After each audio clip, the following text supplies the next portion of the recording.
Nous voici de retour pour cette soirée consacrée à l'agriculture de conservation des sols. On va à présent entamer le débat avec nos invités qui nous ont rejoints ce soir. Je vous ai présenté rapidement tout à l'heure un petit tour de table. Donc Fabrice Flamand et Charles Bernard Réger, vous êtes agriculteurs. Franck Mézac, vous représentez les magasins d'ici. Et Simon Déric, vous représentez l'association Greenotech qui a réalisé le film que nous venons de voir. Alors une première petite question, j'ai envie de la poser à nos deux agriculteurs qui sont là ce soir, qui sont deux agriculteurs engagés finalement. On disait tout à l'heure en off que vous étiez en perpétuelle recherche finalement face à tous les défis qui se présentent à vous aujourd'hui comme agriculteurs. Vous êtes en recherche de solutions, d'alternatives. Et une de ces solutions qui vous a semblé intéressante pour une partie de vos exploitations, c'est l'agriculture de conservation des sols. Alors j'ai envie de vous demander tout d'abord, Charles Bernard, comment vous en êtes venu à faire cette conversion? Quel a été le déclic? Et quel est le bilan que vous tirez aujourd'hui au bout de quelques années de pratique de cette fameuse agriculture de conservation? Donc, au départ, je me suis posé d'énormes questions vis-à-vis de l'érosion des sols, parce que j'ai une partie de mon exploitation avec des terres relativement accidentées dans un village. Donc je ne voulais plus avoir d'eau boueuse qui sortait de nos terres.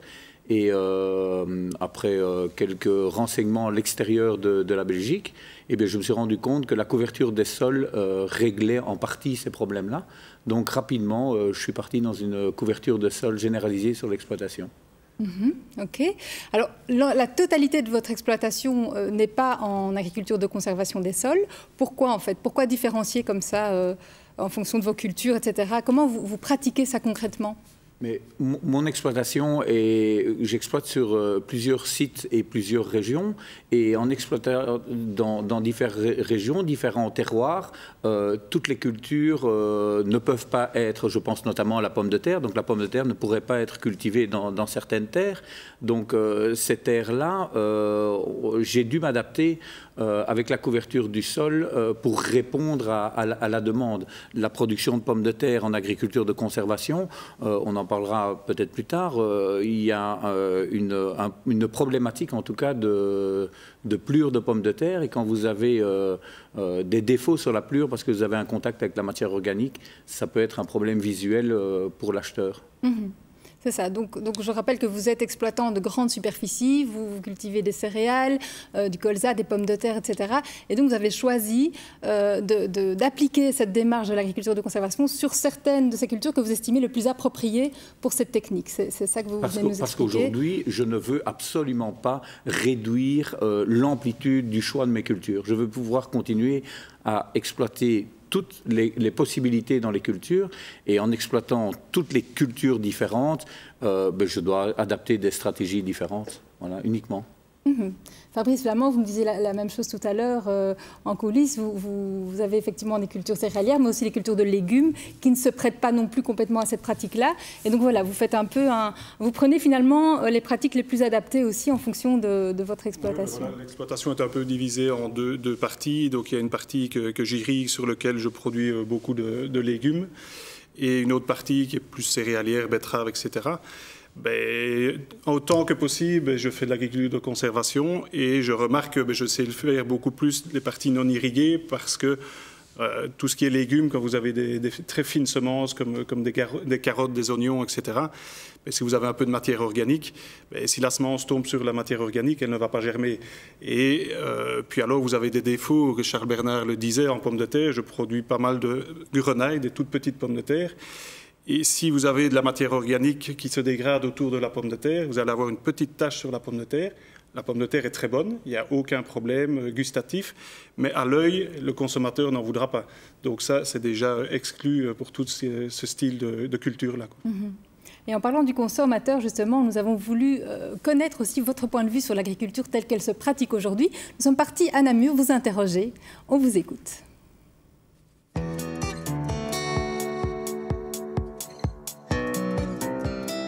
Évidemment, c'est compatible. Moi, je dirais que oui. Oui, bien sûr. Oui, j'en suis convaincue. Puisque la biodiversité fait partie de la nature même de la Terre. Je pense que oui. Après, c'est certain que si on continue comme ça, à faire de la pollution et tout ça, c'est certain qu'à un moment, l'agriculture n'existera plus, dans le sens où si on continue à polluer la Terre, nos ressources ne seront plus bonnes. Donc ça va nous impacter, nous, quoi.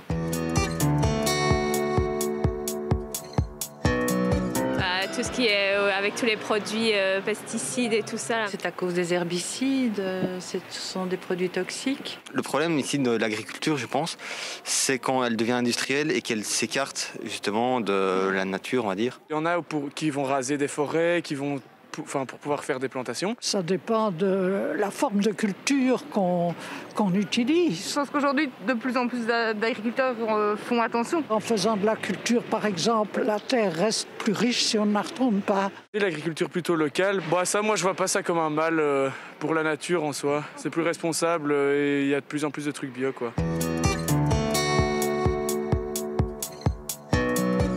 Ah non, ça, vous allez me l'apprendre. Non. Du tout.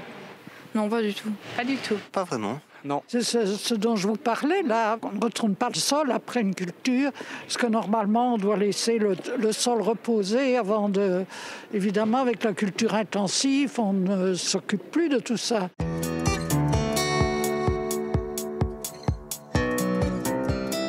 Mais déjà, le fait de laisser reposer la terre et se remettre de ce qu'elle nous a donné, quoi. Alors qu'il serait plus dans le bio. Quand on voit tout ce qu'on rejette dans la nature, et ça va au sol, et le sol, c'est le sol qui nourrit l'agriculture, et c'est là où ça pose problème.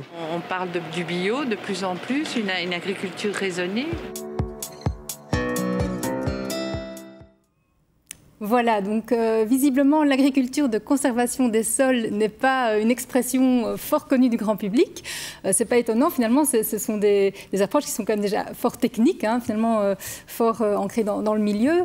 Par contre, on sent vraiment une sensibilité dans l'ensemble de vos témoignages sur ce lien entre protection des sols de la nature et production alimentaire. Alors justement, on parle de bio, on parle d'agroécologie, on parle d'agriculture de conservation des sols. Il y a un peu de quoi s'y perdre. Simon Dirix, vous êtes coordinateur de Greenotech. Est-ce que vous pourriez un petit peu nous réexpliquer ce que c'est que cette agriculture de conservation des sols dans les grandes lignes et comment elle se positionne dans l'ensemble de ce paysage agricole durable qui existe aujourd'hui? Oui, bien sûr. Donc, comme on l'a vu dans le film, l'agriculture de conservation des sols, elle repose sur 3 piliers qui sont, et on l'a vu aussi avec le témoignage, le non-retournement du sol, donc le non-labour, la couverture permanente des sols et l'allongement, la diversification des rotations. Donc c'est ces 3 piliers qui font qu'on est, on va dire, en agriculture de conservation. Après, ces piliers peuvent être aussi mis en place dans d'autres formes d'agriculture.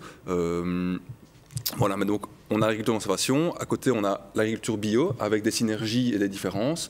On a aussi l'agriculture qu'on va dire intensive, où là on est en fait plutôt, on va essayer de chercher un rendement maximum. Et au-dessus de ça, plutôt, alors on a l'agroécologie qui là est plutôt, ce sont des principes théoriques. Voilà, le recyclage des nutriments, l'agroécologie, donc c'est comment cultiver avec la nature. Mais là, on est plutôt dans des aspects théoriques, alors que l'agriculture de conservation, l'agriculture bio et les autres agricultures, on est vraiment dans la pratique, la mise en œuvre de principes concrets. Merci. Charles Bernard, vous disiez tout à l'heure, je trouve ça assez inspirant. En fait, moi, je me positionne vraiment dans un monde agricole qui essaie de converger en faisant cohabiter plusieurs pratiques complémentaires. Donc, l'agriculture de conservation des sols n'est pas du bio. Le bio n'est pas la panacée, mais l'agriculture de conservation des sols n'est pas la panacée non plus, vous nous le disiez. Alors, pourquoi finalement ne pas aller jusqu'au bout de cette démarche de protection totale des sols en évitant l'usage de pesticides? Pourquoi finalement continuer à recourir de temps en temps aux herbicides dans votre pratique? Mais vous savez que le plus bel herbicide qu'il existe pour le monde agricole, c'est retourner la terre. Quand vous retournez la terre, vous redémarrez avec un sol qui pourrait être reposé, mais qui en tout cas est libre de toute graine. Si vous travaillez en bio dans l'agriculture de conservation, vous allez devoir vous battre en permanence contre des levées ou des plantes qui sont occupées à lever. Donc ça, c'est pour ça que je vous parlais de convergence. Je pense qu'on va essayer de mettre en place l'agriculture traditionnelle, l'agriculture bio, et on est dans une réflexion centrale et on essaye de dégager un modèle plus respectueux. Oui, parce qu'en bio, on pratique le labour. Mais vous n'avez pas le choix. Donc une coupe de sol d'un sol qui est pratiqué en ACS ou une coupe de sol d'un sol bio, ça va donner quoi alors? Il y aura moins de bébêtes dans le sol cultivé en bio ou Simon peut-être Donc en fait, le travail du sol a un impact fort sur la vie du sol. Donc les vers de terre et tous les insectes qui sont dans le sol, quand on travaille le sol, quand on le retourne, on va avoir un effet négatif sur ces vers de terre. Et donc clairement, dans un sol travaillé, on a moins de vie que dans un sol qui est laissé nu, enfin non pas nu, mais qui est laissé tel quel, comme dans une prairie par exemple, hein, où là on a beaucoup de vers de terre. Après, comme le disait Charles Bernard, le problème c'est que quand on ne retourne pas le sol, on ne désherbe pas naturellement, et donc il faut désherber, il faut trouver une autre méthode de désherber, alors en associant les cultures, en essayant de couvrir le sol, mais ça a des efficacités de 30, 40, 70%, mais jamais 100%. Et donc on est toujours obligé d'utiliser alors un recours à un herbicide pour sécuriser la levée de notre culture et pour avoir un rendement correct, parce que sinon on a des concurrences avec des mauvaises herbes qui font qu'on a une chute de rendement qui est non acceptable. C'est ça. Monsieur Flamand, donc on parle bien ici d'herbicides. Hein. On voyait dans le film que la plupart des agriculteurs qui pratiquent l'ACS n'utilisent quasiment plus de fongicides, plus de pesticides. Donc c'est vraiment un usage raisonné, très ponctuel d'un produit dans un contexte bien particulier. C'est bien ça? Oui, tout à fait. C'est de l'herbicide. C'est le grand herbicide qui est très fort critiqué. Mais en agriculture de conservation, s'il disparaît, c'est un gros souci parce que ce ne sera plus possible, en tout cas, de ne plus labourer, comme Charles Bernard expliquait. Il faut quand même, ce qui est quand même important, c'est que la culture principale, entre guillemets, doit quand même pousser dans des conditions optimales pour qu'elle puisse arriver à quelque chose. Donc, c'est très bien de couvrir et tout, mais à un moment donné, tout ce qui n'est pas la culture principale est un obstacle pour la culture principale. Donc, donc à un moment donné, il faut détruire ce qui n'est pas principal. Okay. Franck Mesdac, en tant que responsable des magasins d'ici, distributeur, c'est une pratique qui vous inspire? Est-ce que vous travaillez avec des producteurs qui pratiquent l'agriculture de conservation des sols?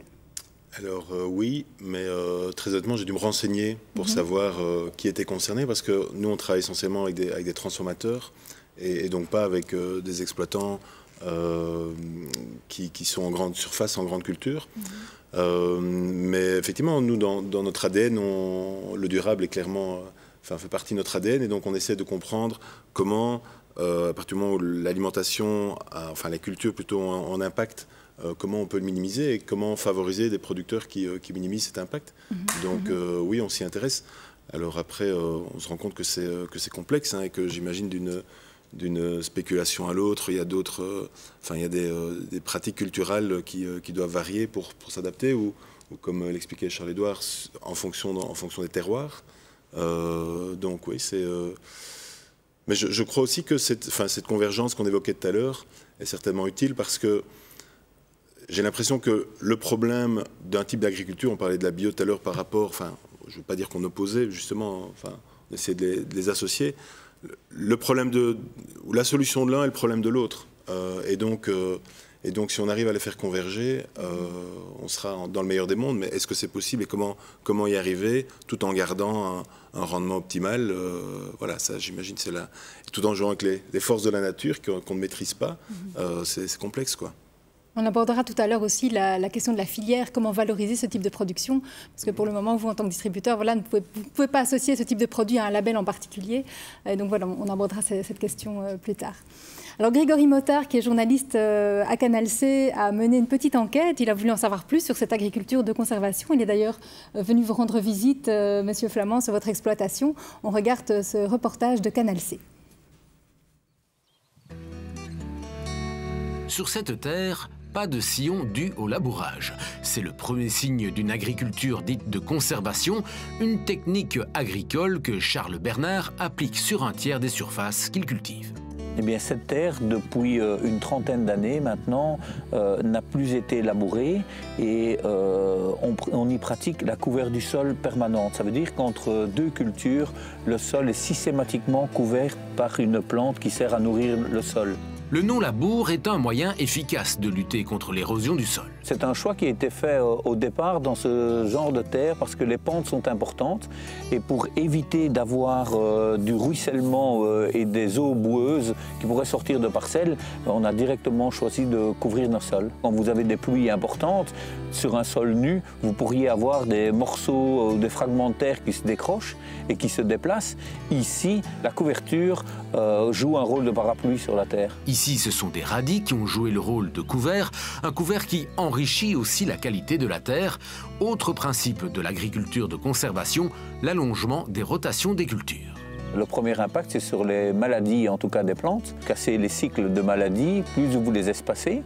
Et le deuxième gros avantage, c'est qu'une plante, chaque plante, au fait, a son choix dans le garde-manger. Donc quand vous avez une succession de plantes, chaque plante prend ce qui est disponible pour le sol à différentes périodes. L'agriculture de conservation, contrairement à ce que pourrait laisser croire son nom, n'est pas estampillée bio. On essaie de réduire fortement l'utilisation des produits phyto, mais le produit phyto reste encore une solution, en tout cas pour nous, si on veut ne pas labourer, la charrue étant le plus grand outil pour désherber mécaniquement les sols. Fabrice est agriculteur à Aiguezé, lui aussi ne laboure pas une partie de ses terres.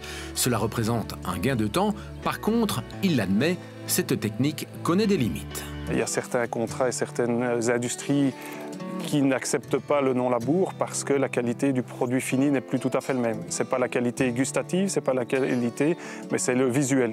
Je vais prendre l'exemple des pommes de terre. Donc vous avez des pommes de terre de consommation, donc des pommes de terre que vous retrouvez en filet ou en barquette dans les grands magasins. Mais le consommateur, il veut une pomme de terre magnifique, bien jaune, sans tache. Si vous avez une pomme de terre qui pousse dans des résidus comme on a ici, vous allez avoir une petite tache noire qui n'est pas mauvaise. Soit vous l'épluchez, soit vous pouvez la manger, mais ça fait une petite tache et la pomme de terre n'est plus aussi belle. Preuve que les citoyens ont aussi un rôle à jouer dans le développement de cette agriculture de conservation. Une agriculture qui doit encore faire face à l'attachement tenace au labour. Simon Diric, il me semble que vous me disiez le jour au téléphone qu'en Wallonie, il y a à peu près 10% d'agriculteurs qui pratiquent l'agriculture de conservation des sols en Wallonie. C'est juste ? Un petit peu moins, mais oui. Un petit peu moins, voilà. Comment se fait-il finalement que ce type de démarche ne soit pas plus généralisé? Quels sont les principaux freins qu'on peut rencontrer au niveau du secteur? Alors déjà, en fait, au niveau des chiffres, c'est une estimation que nous, Greenotech, on a réalisée en fonction des contacts qu'on a avec les agriculteurs. Parce que, comme on l'a dit aussi, il n'y a pas de label, il n'y a pas de reconnaissance, donc on ne sait pas vraiment dire toi tu es en agriculture de conservation, toi tu n'en es pas, c'est nous qui devons chiffrer. Alors pourquoi est-ce qu'il n'y a pas plus d'agriculteurs qui sont en agriculture de conservation? Il y a bien sûr plusieurs facteurs. Il y en a un, c'est le risque, un principal, c'est le risque financier. La plupart des agriculteurs sont dans un modèle, sont dans un chemin qu'ils connaissent, et on leur demande, ou en tout cas, de changer un peu le chemin, et tout changement comporte un risque. Et quand il y a un risque financier, clairement, on est moins enclin à le faire. Surtout si on n'est pas encadré pour faire ce changement et qu'il n'y a pas de recherche scientifique derrière pour appuyer cette pratique. Donc ça, c'est un deuxième frein, qui n'a actuellement pas encore assez d'encadrement ni de connaissances scientifiques sur ce modèle, l'agriculture de conservation. Il y a aussi des problématiques au niveau donc connaissance de la recherche, donc au niveau connaissance du sol, mais aussi connaissance du machinisme. Donc il y a des cultures actuellement qu'on ne sait pas cultiver en agriculture de conservation, par exemple les oignons, les carottes, comme l'a dit Fabrice. C'est très très compliqué de ne pas labourer ou de semer. Donc comme on a vu là dans le reportage, il y avait des résidus au sol. On va semer des carottes là-dedans. Il y a la moitié seulement qui va germer, l'autre moitié elle ne germera pas parce que le sol n'est pas assez fin. Donc ça c'est aussi un gros problème. Et une des troisièmes choses, c'est que je dirais il y a aussi en fait un manque de sensibilisation peut-être de l'industrie et de l'agriculteur qui ne sont pas, il n'y a pas encore une prise de conscience assez forte peut-être des impacts positifs que pourrait avoir ce type de pratique sur la société en général. Merci. Charles-Bernard Réger, à propos de risques financiers, comme Simon Diric venait de l'évoquer, vous, si vous deviez vous adresser à vos confrères, qu'est-ce que vous pourriez leur dire justement? Comment vous avez géré, vous, cette prise de risque et quels sont les résultats finalement que vous avez aujourd'hui sur votre exploitation qui pourraient rassurer plus d'agriculteurs pour s'engager dans cette voie? Donc au départ, on a choisi toutes les cultures qui étaient les plus simples, donc ça veut dire les céréales. Donc toutes les céréales, quand vous décidez de passer dans cette transition en disant je pars dans l'agriculture de conservation, ce sont d'abord des cultures à potentiel financier beaucoup moins élevé. Donc on a commencé par toutes ces cultures-là. Donc aujourd'hui, je voudrais dire, au monde agricole, vous prenez pratiquement pas de risque. Voilà, il n'y a pas de risque à se lancer dans l'agriculture de conservation. Mais d'un autre côté, mon exploitation, je veux continuer à pouvoir offrir aux consommateurs tous les produits que mes terres sont capables de produire. Et donc, aujourd'hui, quand je prends le choix de certaines cultures, eh bien, on y va tout doucement. Donc, tout doucement, ça veut dire la gestion de la couverture du sol, la destruction, la date de la destruction. Pour la culture de la pomme de terre, la date de la destruction, elle a énormément d'importance. Mais en plus du frein économique, on se trouve vis-à-vis aussi du frein de la législation. Aujourd'hui, toute la législation, elle est écrite pour l'agriculture que je vais qualifier de traditionnelle avec une charrue. Aujourd'hui, vous décidez de ne pas labourer vos terres, on vous impose des dates. Il faut savoir qu'aujourd'hui, on est dans une agriculture de dates. Et, il y a une boule de cristal qui existe dans laquelle on dit vous devez couvrir votre sol pour telle date, vous pouvez le détruire pour telle date. Or, on voit quand même qu'avec les années que l'on vient de connaître, les dates, elles sont quand même relativement élastiques, le positionnement de la date. Et ça, je pense que c'est un vrai frein. Merci. Oui, oui, tout à fait. L'agriculteur reste quand même très dépendant du climat. Et d'une année à l'autre, le semis doit être fait pour le 15 septembre. Il y a des années où ce n'est pas possible, où la destruction doit être faite après le 1er janvier. Après le 1er janvier, vous avez de la neige, vous avez... Donc voilà, on dépend quand même énormément du climat. Et comme Charles Bernard le rappelle, on a une imposition de date qui est dommage parce que c'est un frein pour certaines conditions. Donc il y a aussi une attente forte vis-à-vis du politique pour que la réglementation soit plus souple et vous permette plus de liberté quelque part dans la gestion de vos exploitations. Par rapport à la formation aussi, Fabrice Flamand, est-ce qu'elle évolue cette formation? Est-ce que dans les cursus agronomes aujourd'hui, on parle de vie du sol, de conservation du sol, etc. J'ai fait mes études d'ingénieur agronome. Je suis sorti en 2000, donc il y a déjà quelques années. Donc on a eu très peu. On avait eu à ce moment-là Monsieur Roisin qui était venu faire un exposé. Mais c'était vraiment le début de la discussion à ce niveau-là. Niveau formation, j'évolue dans l'agriculture de conservation depuis que j'ai pris l'exploitation il y a une dizaine d'années. C'est plus grâce à Grenotech, avec qui j'ai des contacts. Ils font des présentations, ils ont fait 1 ou 2 journées de présentations, etc., des essais. Et je pense qu'on doit faire beaucoup ces essais soi-même parce que il faut faire comme... L'agriculture est tellement diversifiée en espèces qu'on produit, plus les terroirs, plus... Donc c'est un peu chacun qui doit se faire. Et chaque année, je modifie des... par exemple, dans les couverts, je ne mets plus les mêmes espèces, je modifie en fonction de la culture qui va venir derrière. Voilà, c'est assez technique. Et il y a Grenotech qui nous aide, ou sinon, on peut faire son expérience seul. Merci. Franck Mesdac, par rapport à cette agriculture de date, donc vous êtes en contact, vous, évidemment, régulièrement avec des agriculteurs qui pratiquent des agricultures un peu alternatives, autres que conventionnelles. Est-ce qu'ils vous parlent souvent de ça aussi, de ces difficultés à se calquer dans des procédures ou des agendas qui sont parfois pas très réalistes quand on venait sur le terrain? Alors les impositions légales, ça je ne les connaissais pas, je le découvre. Par contre, ce à quoi on est plus confronté, nous, c'est des clients qui sont pas du tout connectés avec les saisons. Et donc, ils voudraient trouver certains produits désaisonnalisés parce que dans certains commerces, c'est devenu la norme. Donc, nous, on essaie de les reconnecter avec les saisons, et ce qui leur permet de trouver le produit optimal sur une période limitée, évidemment. Combien de temps pourrait prendre une transition? Voilà, je suis agriculteur conventionnel en céréales.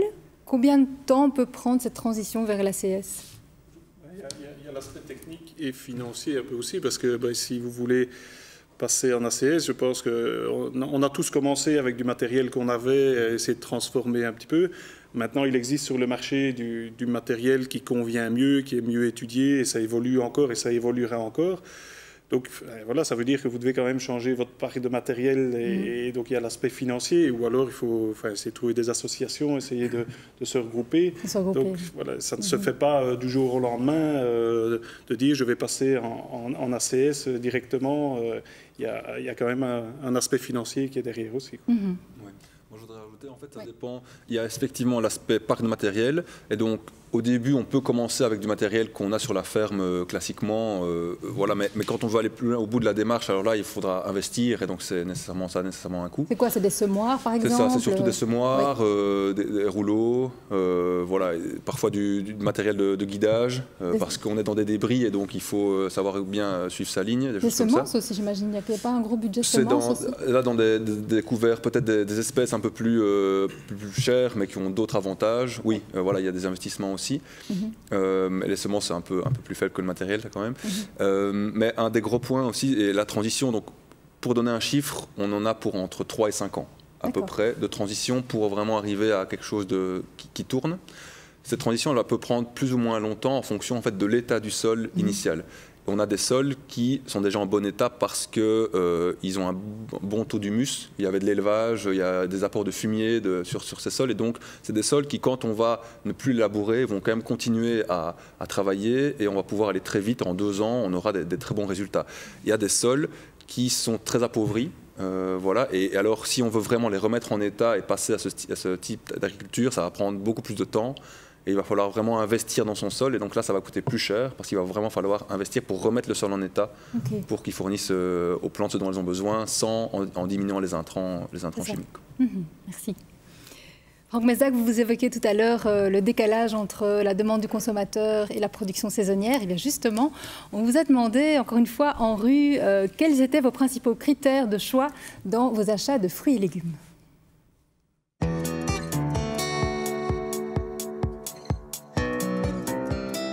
C'est tout ce qui pousse à proximité, déjà, à tous les commerces locaux. Du bio.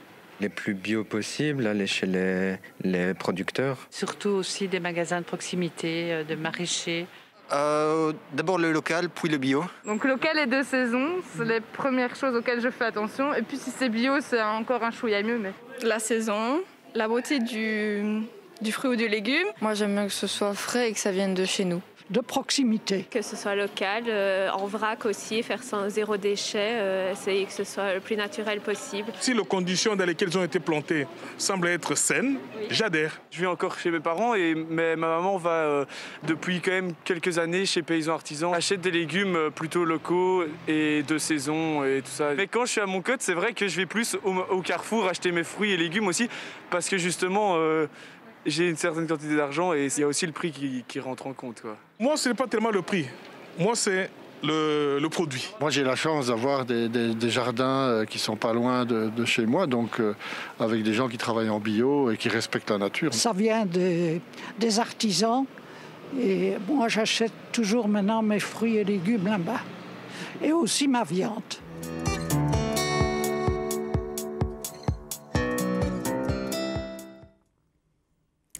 Alors Franck, est-ce que ça correspond aux demandes des consommateurs d'ici, tout ce qu'on vient d'entendre? Oui, j'imagine. Oui, de plus en plus, effectivement. Oui. Et je rajouterais des produits qui ont du goût aussi. Du goût. Produits, voilà, qui sont, notamment parce parce qu'on les propose au bon moment et parce qu'ils sont faits par des gens passionnés qui ont envie de faire du bon. Oui, je pense que les gens viennent chez nous principalement pour le goût, et puis progressivement ils comprennent la démarche et ce qu'il y a derrière, notamment au contact des producteurs. Mais c'est d'abord le goût. Ouais. Et donc vous osez proposer aussi des fruits pas tout à fait calibrés, des carottes un peu tordues, voilà, vous l'assumez, ça fait partie du concept du magasin. Oui. Donc ça veut dire qu'il y a une clientèle qui est déjà bien sensibilisée, bien informée finalement sur les méthodes de production de tout ce qu'on peut trouver chez vous. Alors, les clients posent beaucoup de questions. Okay. On a certaines réponses. Parfois, on va à la pêche à l'info aussi, hein, parce qu'on l'a vu dans le débat, c'est technique, c'est complexe, et une saison n'est pas l'autre, donc il faut se tenir à jour, on va dire. Mais donc ça, c'est aussi l'intérêt, je pense, d'un concept comme le nôtre, c'est qu'on est en contact direct avec les producteurs. Et donc, lorsqu'un client nous pose une question, à la limite, on appelle le producteur au téléphone et on lui passe le GSM, quoi. Donc ça, c'est la magie du local. Alors, il n'y a pas de filière ACS aujourd'hui. On a la filière conventionnelle, on a la filière bio. Donc aujourd'hui, vous, agriculteurs qui cultivez en agriculture de conservation des sols, vous n'êtes pas spécialement valorisés pour ce travail. Or, il y a une réelle plus-value, on le verra tout à l'heure aussi en termes de changement climatique. Vous avez aussi une démarche sociétale quelque part qui n'est pas valorisée aujourd'hui, on en parlera. Mais donc, comment finalement faire se démarquer cette approche de l'ACS est-ce qu'il faudrait créer une filière finalement, Simon Diric? Oui, créer une filière, ce serait intéressant pour mettre en avant ces agriculteurs. Et donc actuellement, effectivement, il n'y a pas de filière. Et donc, au niveau légal, on est soit en bio, soit en conventionnel. Et donc, en conventionnel, il y a une multitude d'agricultures différentes, du plus intensif au moins intensif. Mais tant qu'on utilise des produits phyto, ou en tout cas qu'on n'est pas labellisé, ça part chez le même distributeur, sur le même tas, et tout est mélangé. Et donc, effectivement, si on pouvait créer une filière alternative avec des produits issus de l'agriculture de conservation, en tout cas une agriculture différenciée où vraiment on valorise la qualité nutritive des produits, on respecte mieux son sol et on diminue les impacts sur l'environnement, ça amènerait plus de visibilité sur cette agriculture. Les agriculteurs seraient aussi peut-être mieux rémunérés et donc ils seraient plus enclins à améliorer leurs pratiques. Alors est-ce que la filière avec un label, c'est la bonne solution ? Ça, moi, je suis agronome, je ne fais pas des études de marketing ou quoi, donc ça, ce sera plutôt peut-être à Franck de répondre. Mais en tout cas, que les industries s'approvisionnent en produits issus de l'agriculture de conservation ou d'autres pratiques favorables à l'environnement, ce serait vraiment une belle plus-value pour la transition agroécologique au sens global et la reconnaissance de ces pratiques favorables et pour l'agriculture et pour l'environnement. Avant de poser la question du label à Franck, je voudrais juste interroger les deux agriculteurs présents. Vous, en termes de débouchés, aujourd'hui, vous n'avez pas trop le choix. Finalement, vous devez fonctionner avec la distribution classique ou bien est-ce que vous arrivez quand même à trouver des marchés de niche et avoir quelques collaborations pour valoriser justement le type de production que vous proposez ? Tout part dans le circuit traditionnel. On n'a rien du tout de différencié pour le moment. La seule récompense que l'on a, c'est la récompense personnelle, d'avoir l'impression d'avoir opéré... d'avoir posé un acte intéressant pour la nature. Je pense notamment, nous en tout cas, en termes d'érosion de sol. Ça, c'est en tout cas la plus belle récompense que l'on a. Donc il y a un travail à mener en termes de création de filières, de valorisation du produit et d'information du consommateur aussi. Parce que c'est vrai qu'on le voyait bien dans le film aussi et ici dans les micro-trottoirs, les personnes sont très sensibilisées à la question de la chimie, etc. La question de la mécanisation du sol, personne ne connaît vraiment la problématique. Donc, il y a un travail d'information, de faire connaître ces démarches alternatives. Et puis, voilà, comment aussi, finalement, valoriser ces produits. Franck Mézac, est-ce que vous pensez qu'un label, agriculture différenciée, agriculture raisonnée, est-ce que ça pourrait être quelque chose de porteur ? Des labels, enfin, il y a beaucoup déjà de labels actuellement et je pense qu'il y a un gros amalgame entre beaucoup de choses. On a beaucoup de clients qui rentrent chez nous dans le magasin qui pensent que parce qu'on a un logo vert, on ne fait que du bio, alors que nous, notre créneau, c'est vraiment le local. Tout à l'heure, Simon disait, dans l'agriculture conventionnelle, il y a beaucoup de modèles du plus intensif vers le moins intensif, quelque part dans le bio aussi. Par contre, je pense que la meilleure chose, ce serait que le consommateur s'intéresse à ce qu'il mange et qu'il se questionne par rapport à ce qu'il mange. Alors, on peut faciliter l'accès à l'information par des labels qui doivent être le plus didactiques possible et le plus simples possible. Mais je pense qu'au départ, il y a un acte de la part du consommateur qui doit un peu se questionner sur ce qu'il mange, d'où ça vient, comment c'est fait. Et, parce que l'information, elle est disponible. L'information est très facilement accessible. Et puis comprendre et essayer de faire son chemin parmi tous ces labels et toutes ces...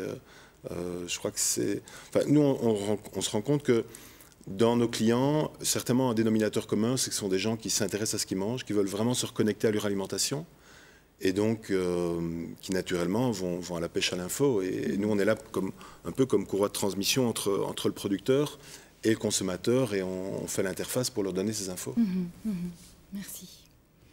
Est-ce que vous vouliez rajouter quelque chose par rapport à ce volet plutôt lien avec le consommateur, valorisation ? Le lien vis-à-vis du consommateur, c'est que nous, en tant qu'agriculteurs, on est producteurs de produits simples. Et aujourd'hui, comme Franck vous l'a bien dit, moi, si je vais le trouver maintenant et que je lui dis j'ai produit mes céréales en agriculture de conservation, je vais arriver chez toi et te les livrer. Il n'est pas acheteur de ça, il est acheteur de mon produit qui va être transformé. Donc demain, est-ce que je dois décider de transformer tous mes produits de l'exploitation pour pouvoir les conditionner à aller chez lui ou avoir un intermédiaire qui le fait chez moi. Donc, entre nous deux, il y a un acteur qui doit s'installer, il y a un métier supplémentaire. Et ce métier, aujourd'hui, n'existe pas parce que personne ne s'y intéresse vraiment. Moi, je suis convaincu qu'il y a énormément de valeur à créer en Wallonie, notamment dans la création de chaînes de valeur entre, quelque part, une bonne matière première au départ, qui arrive au final à un bon produit fini, enfin qui était fait dans le respect du produit, dans le respect de la terre. Mais pour ça, effectivement, il faut mettre des gens ensemble, différents métiers ensemble, les uns à côté des autres. Et c'est pas uniquement la transformation, c'est aussi un emballage qui tienne la route, enfin qui soit cohérent par rapport au produit et à la démarche. Il faut un peu de marketing, enfin il faut faire ça. En Belgique, il paraît que la devise nationale, c'est l'union fait la force, mais donc il y a des enjeux qui sont vraiment importants, et donc on ne sait pas faire ça tout seul.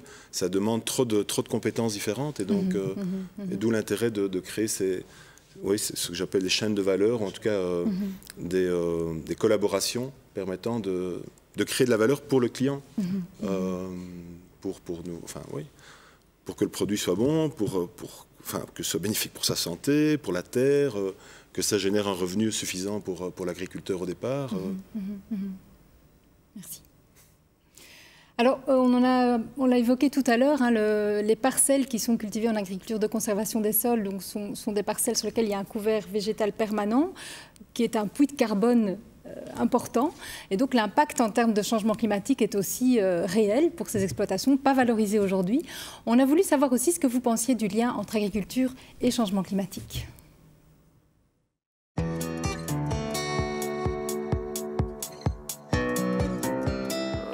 De nommer des responsables, je trouve que c'est un peu aberrant. Il faut vivre avec la nature. Et c'est vrai qu'il peut y avoir certaines choses si on esquinte la nature, mais je veux dire, il n'y a pas de responsable pour moi. C'est la vie de la planète, quoi. Je pense que c'est pas le seul responsable du problème climatique. Tout le monde a sa responsabilité là-dedans, en fait. L'agriculture doit continuer, mais il faut que ce soit fait bien et dans les règles et en respect avec l'environnement. Quand des gros agriculteurs utilisent des pesticides qui détruisent toutes les mauvaises herbes, qui tuent tous les insectes et tout, bah c'est pas incroyable pour l'environnement, quoi. Pas en premier lieu, c'est pas lui le premier, je pense pas, certainement pas. Peut-être loin derrière d'autres, mais c'est certainement pas l'agriculture en premier lieu, je ne pense pas, non. C'est plutôt la société avec l'agriculture qui induit après le changement climatique.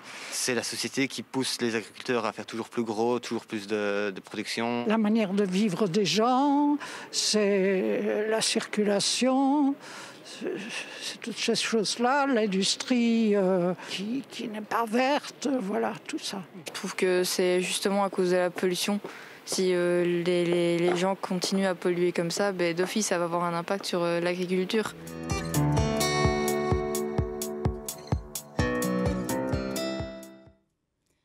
Alors Simon Diric de Greenotech, justement en parlant de l'impact de ces couverts végétaux sur le changement climatique, qu'est-ce que vous pourriez nous dire? Est-ce que l'ACS peut être un levier finalement pour lutter, pour contribuer en tout cas à lutter contre le changement climatique ici en Wallonie? Oui, clairement. Donc on l'a déjà un peu vu dans le film, mais donc clairement l'agriculture est actuellement plutôt émettrice. C'est bien sûr pas du tout le premier émetteur de carbone en Belgique ou même dans le monde, mais elle émet quand même un peu de carbone. Et si on améliore les pratiques, mais donc c'est un compromis qu'il faut trouver, comme on l'a dit tantôt, en changeant les pratiques, on prend des risques. Donc il va falloir trouver un compromis entre préservation du climat et rendement et marge des agriculteurs.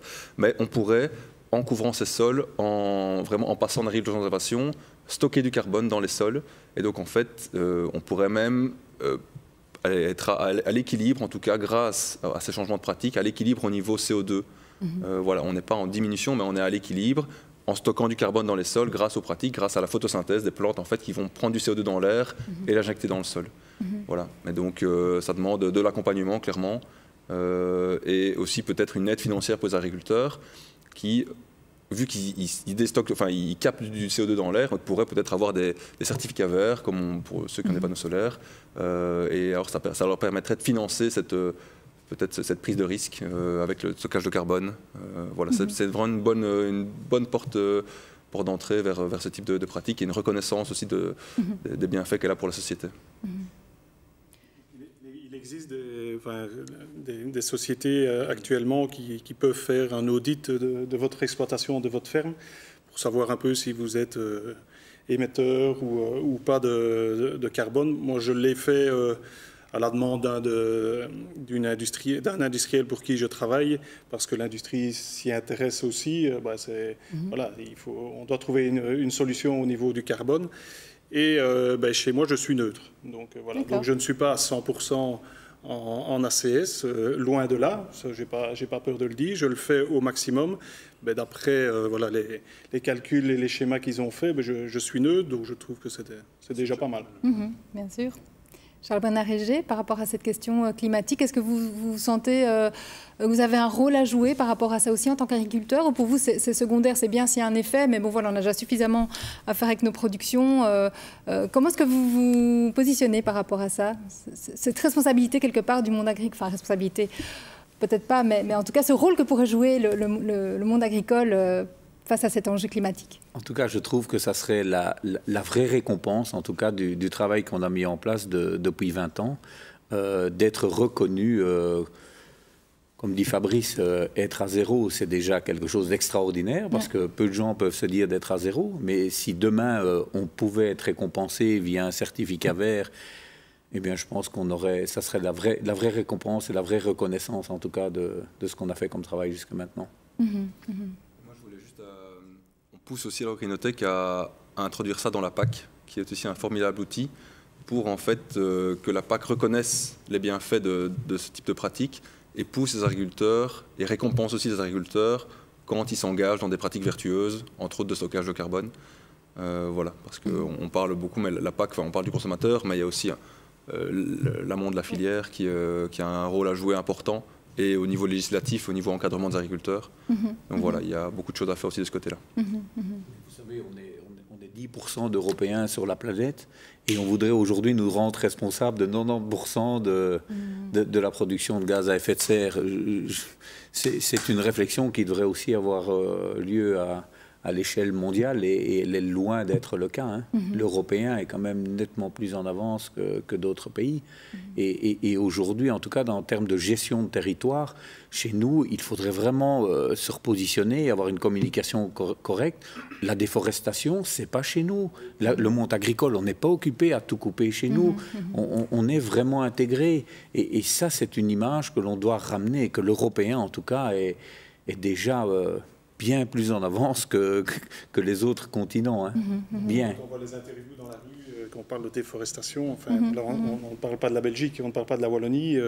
Donc là, je pense qu'il y a vraiment un manque de connaissance des consommateurs. On parle de rotation, donc c'est pas toujours la même culture. En Wallonie, vous ne savez pas mettre la même culture chaque année. Ça ne se fait pas en Wallonie. Ça se fait dans d'autres pays, mais en Wallonie pas. Donc voilà, je pense qu'il faut... On est dans une agriculture, parce que, comme je l'ai toujours dit, je n'ai rien contre le bio. Moi, je suis en conventionnel, mais je produis des produits zéro résidu. J'ai des pommes de terre qui sortent de chez moi zéro résidu, alors qu'elles ont eu des produits chimiques dessus. Donc je pense qu'il faut quand même resituer un peu les choses et arrêter de dire que voilà, l'agriculture détruit tout, les sols sont morts. Enfin, voilà, il faut recadrer. Nous sommes en Europe et encore plus en Wallonie, vraiment dans une agriculture... On est au top à ce niveau-là. Il faut recadrer et que le consommateur le comprenne. J'ose prononcer le mot glyphosate quand même sur un plateau comme ici, mais arrêtons de colporter le bruit comme quoi l'Européen utilise du glyphosate sur ses cultures. C'est totalement faux, totalement faux. Or, c'est à tout. Toutes les excuses sont bonnes pour le sortir. Ça sert en interculture. Chez nous, si on l'utilise à des dosages qui n'ont rien à voir avec les autres dosages, et en plus de ça, il nous permet d'avoir une empreinte carbone nulle, voire positive. Vous pouvez juste expliquer l'interculture pour les personnes qui nous regardent et qui ne sont pas familières de ces pratiques? Donc sur un ensemble de rotations, donc un cycle annuel d'une culture, c'est 1 an. On ne cultive qu'une culture par an sur une terre, enfin une espèce sur la terre. Et la période entre le moment de la récolte du précédent et le semis de la culture suivante, ça s'appelle la période d'interculture. Et donc, c'est dans cette période que nous, vous semez des engrais verts, voilà, on sème les engrais verts, les plantes qui couvrent le sol et qui nous permettent de diminuer notre empreinte. Et c'est à ce moment-là que vous pouvez traiter par moment au glyphosate. Et c'est à ce moment-là, si on n'a pas l'occasion de pouvoir détruire mécaniquement parce que le climat ne nous aide pas, mais on peut utiliser, mais à des dosages, mais qui n'ont rien à voir avec les dosages qui sont utilisés sur d'autres continents, et notamment pour les plantes OGM. Ça n'a rien à voir. Mais aujourd'hui, il faudrait aussi que l'agriculture soit un peu récompensée chez nous et qu'on arrête d'accepter des produits qui sont produits différemment, avec le législatif différent du nôtre. Aujourd'hui, on importerait tout ce qui est... Enfin, tout ce qui est interdit chez nous pourrait être importé, ça va quand même pas. Hein. Après, il y a quand même un enjeu dont on n'a pas beaucoup le temps de parler encore, c'est quand même la question de la biodiversité. Là, bon voilà, on le sait, quoi. Les populations d'oiseaux, d'insectes, de petits mammifères sont en chute libre dans les milieux ouverts. Donc, c'est quand même une problématique réelle. Et donc, moi, je voulais juste vous interroger rapidement, il ne reste pas beaucoup de temps là-dessus, sur comment, finalement, vous travaillez avec cette biodiversité, avec tous ces insectes auxiliaires, avec... voilà, on voyait dans le film M. Enrico qui met des perchoirs à faucons pour lutter contre les rongeurs, etc. Est-ce que, voilà, ça vous parle, ça, ce travail en collaboration avec cette nature, avec cette biodiversité et cette restauration aussi des milieux de plaine, des milieux ouverts dont ont besoin tout ce cortège d'espèces Oui, il y a une réflexion globale. Vous parliez de perchoirs. Oui, j'ai des perchoirs tout autour de mes parcelles. Au départ, ça avait commencé parce qu'on avait énormément de dégâts de mulots dans des parcelles de carottes. Et donc, on mettait des perchoirs, comme ça, les rapaces viennent se mettre. Et maintenant, j'en ai un peu autour de toutes les parcelles. L'implantation de haies, c'est vrai qu'il y a une réflexion dans ce sens-là aussi. Mais je pense qu'on est en train aussi de payer, sans critique vis-à-vis de nos prédécesseurs, on est en train de payer ce qui s'est fait avant.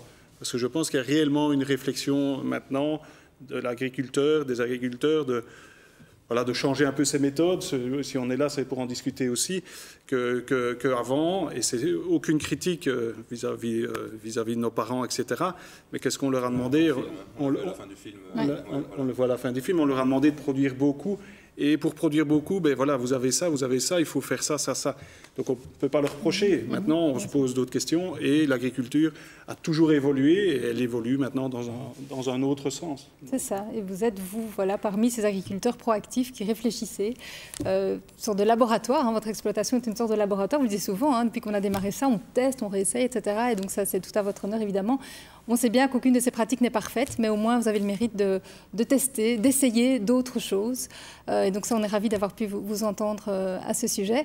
Franck, une dernière petite remarque sur ces aspects biodiversité. Vous, c'est quelque chose qui est aussi très très important, j'imagine, dans les contacts que vous pouvez avoir avec vos producteurs, ce respect de la nature, du vivant. Comment est-ce que cette valeur est présente dans votre entreprise, dans votre magasin? Comment c'est présent? Jusqu'où c'est un critère, en tout cas, de collaboration, le fait de prendre soin de tout ce vivant, de toute cette biodiversité. Moi, je suis convaincu que les agriculteurs et les producteurs au sens large, parce que, quoique non, je réfléchissais à des vignerons, mais qui sont aussi quelque part des agriculteurs, tout ce qu'ils peuvent... chaque fois que le vivant, pas la nature autant pour moi, je suis un peu fatigué, chaque fois que la nature peut les aider, c'est du travail en moins, c'est un équilibre qui est là, dont ils profitent. Et donc, effectivement, quand on creuse un peu les techniques culturelles, on se rend compte que de plus en plus, les producteurs avec qui on travaille se font aider quelque part par le vivant, et je trouve ça fantastique. Plutôt que d'opposer les choses, de nouveau travailler en convergence, comme tu le disais tout à l'heure. C'est du bon sens finalement. Mais il faut pour ça se reconnecter à cette nature et sortir de, je caricature très fort, mais de la cabine du tracteur pour se reconnecter à la terre et à ce qui l'entoure. Merci. Ce sera le mot de la fin de ce débat. Nous vous remercions de nous avoir suivis, d'avoir été présents. Un grand merci à tous nos invités aussi pour ce débat super intéressant. Le prochain ciné-débat sera dédié à la question de la mobilité avec la projection du film Les roues libres de Thibaut Rass et Jonas Marpeau. Et on aura aussi le plaisir d'accueillir plusieurs invités qui viendront nous parler de la mobilité de demain. Très bonne fin de soirée à tous et à bientôt. Merci.